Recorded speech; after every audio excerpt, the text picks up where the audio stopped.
Aksi borong saham PT Panca Mitra Multi Perdana senilai 92,2 miliar yang dilakukan oleh Kaisang Pangarep membuat sebagian publik tercengang dan bertanya-tanya sumber kapital putra bungsu Presiden Jokowi tersebut dari mana. Kepo banget ya kita-kita ini, apalagi saya. Bener deh, cukup heran saya selaku pribadi yang berbisnis jatuh bangun di masa pandemi dan banyak di sekeliling saya dengan mata kepala sendiri saya melihat sebagian rakyat mengalami kesusahan di masa pandemi. Om Kaisang semakin kaya. Perlu belajar ini saya dengan dia. Udah muda, pinter, tajir lagi. Kita semua tahu dari berita bahwa agaknya selain para menteri, juga pastinya opung yang bertambah kaya. Ternyata Om Kaisang pun semakin kaya. Ajarin dong Om dari mana sumber cuan yang digunakan untuk memborong saham tersebut. Bahkan ada yang bertanya, setelah anak dan mantu jadi wali kota, kini si bungsu beli saham 92 miliar. Uangnya dari mana nih? Tetapi bagi saya, karena bukan orang politik, urusan anak dan mantu menjabat wali kota oke-oke saja. Tetapi beli saham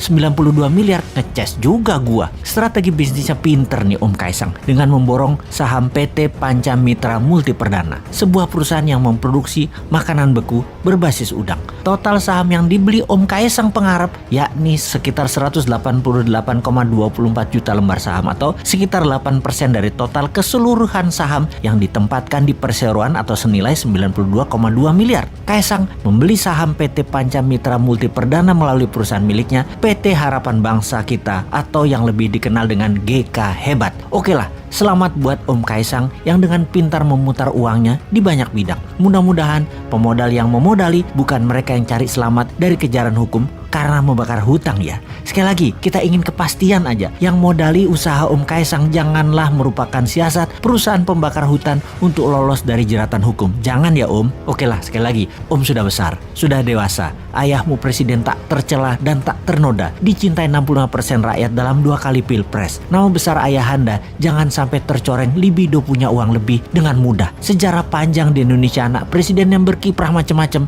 bikin ayahnya tumpah. Keluarga Cendana ada cerita panjang tentang itu. Presiden yang lalu juga anaknya yang kedua yang disebut Pangeran Cikeas ada gosip tidak sedap urusan bisnis dapat fulus, gak keringetan memanfaatkan jabatan orang tuanya. Jadi janganlah Om Kaisang membuat hal yang akan digosipkan karena jabatan ayahanda, yaitu sukses Om Kaisang karena orang dalam menjadi sejarah yang mengganggu prestasi ayahanda yang bersih.